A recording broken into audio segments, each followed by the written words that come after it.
Как обычно, без лишнего трепа, сразу к делу. Будем сегодня разбирать модели закупки рекламной кампании и бонус в конце с игрой по статистике. Значит, первое, самое, наверное, простое и популярное. Это модель закупки по показам, или, как говорим мы, зеленые змеи, CPM, Cost per Mile. Она показывает, сколько вам нужно потратить честно заработанных денег для покупки 1000 показов данного рекламного формата. То есть, вот вы разместились на главной странице какого-то новостного ресурса, справа от контента, и вы купили 100 тысяч показов этого самого баннера в месяц. Если я, как пользователь, зайду на этот портал и в мой экран попадет данный формат, значит показ засчитан. Похеру, что я вообще этот баннер не видел. По барабану, что я захожу на эту площадку, чтобы в комментах насрать. Всем по большому счету все равно. Факт остается фактом. Баннер показался, значит показ засчитан. Купить данный формат можно чуть ли не на всех медийных площадках. В подвале, как правило, таких сайтов есть кнопочка «Реклама» с расценками. Многие площадки продают рекламный формат не по средней рыночной стоимости 300 рублей за 1000 показов, а по фиксированной цене в месяц. Cost per click. Засчитываются только клики по объявлению. Также идем на эту новостную площадку. Понимаем, что что-то не работает у нас реклама по показам, давайте попробуем по кликам купить. Пожали друг другу ручки, заплатили денежки, ждем. Здесь есть одно но. Не все площадки ориентируются на вашу статистику в Google Analytics или Яндекс.Метрике, если вы вообще их ставили. Многие высылают вам отчет из какого-нибудь адривера, приговаривая, мол, клики-то есть, аж 5000 накрутили. А толку снова нет, особенно если площадка не тематическая, аудитория на ней мертвая. Что в этом случае вам нужно делать? Все просто, просим тест и настраиваем статистику. Тест для новых клиентов, как правило, дают, но не очень-то охотно. Но если же вы директор мебельного завода, то, думаю, увидев ваш большой толстый кошелек, я хотел сказать потенциал, дабы помочь вам раскрутить свой бизнес, то вполне могут и согласиться. Данная модель закупки повсеместная, тот же контекст и соцсети работают точно по такой же схеме.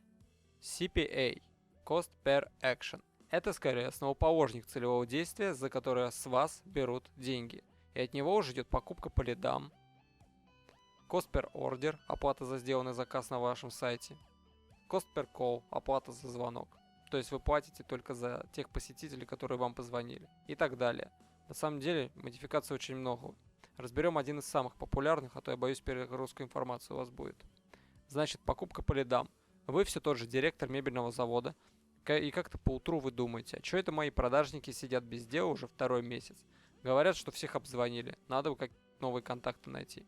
И тут вам на помощь приходит Cost per Lead. Если коротко, то это покупка контакта, только не в темном переулке у мужчины в плаще, а все так же в интернете.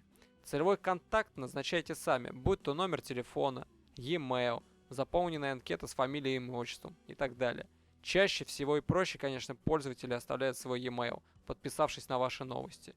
Такие лиды больше всего подходят для финансовых сфер. Оформление кредитов, страхование, даже запись на тест-драйв в автосалон. Есть куча агентств и псевдоагентств, состоящих из 5 человек, которые предлагают данную модель закупки. Рекомендовать никого не буду, так как не знаю ни вашу тематику, ни что конкретно вам нужно.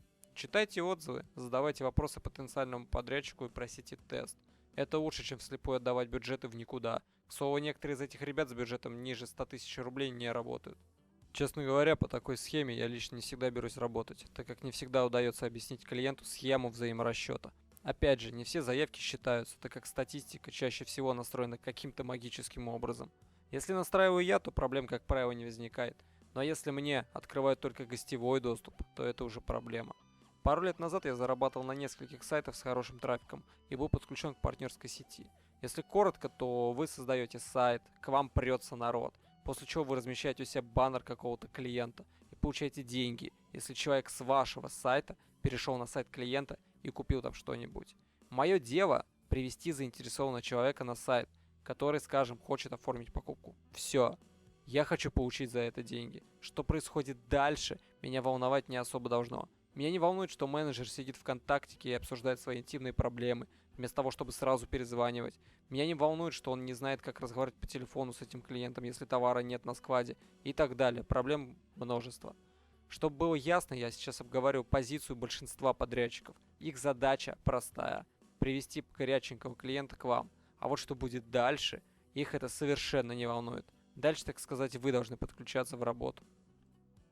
Вроде по основным моментам пробежались, ну почти по всем. Хотел немного поговорить про важность статистики на сайте, показать, как работают некоторые площадки и какой трафик они к вам приводят. Вот никому не нужный тестовый сайт. Это мой личный домен, я над ним часто эксперименты провожу. Что мы тут видим? Это статистика из Google Analytics по этому домену. Какой вывод мы можем из этого сделать? Верно, сайт нахер никому не нужен.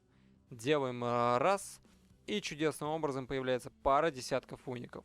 Чтобы вы понимали, это не рекламный канал, делать мне больше нечего, чем рекламу крутить на такие домены.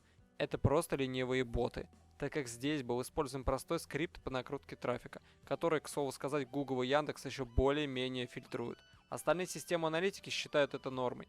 На следующий день я решил, что для более точной визуализации надо хотя бы пару сотен крутануть. Поставил крутиться скрипт, пошел пить чай, вернулся, сайт упал нахер, так как тариф, который я использую на этом хостинге, дешманский и не выдержал нагрузку. Можно заморочиться и написать проект, который будет выполнять целевое действие на сайте. Например, добавление товаров в корзину. Причем вы будете думать, что у вас отлично проходит рекламная кампания, и все идет просто шикарно, и вы не зря отдаете деньги за продвижение.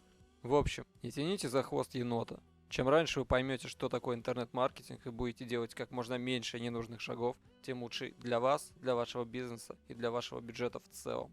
На этом все. Удачных вам рекламных кампаний. Эй, это ты накручиваешь ботов на сайт? Как же вы, сука, надоели! А, я просто показывал!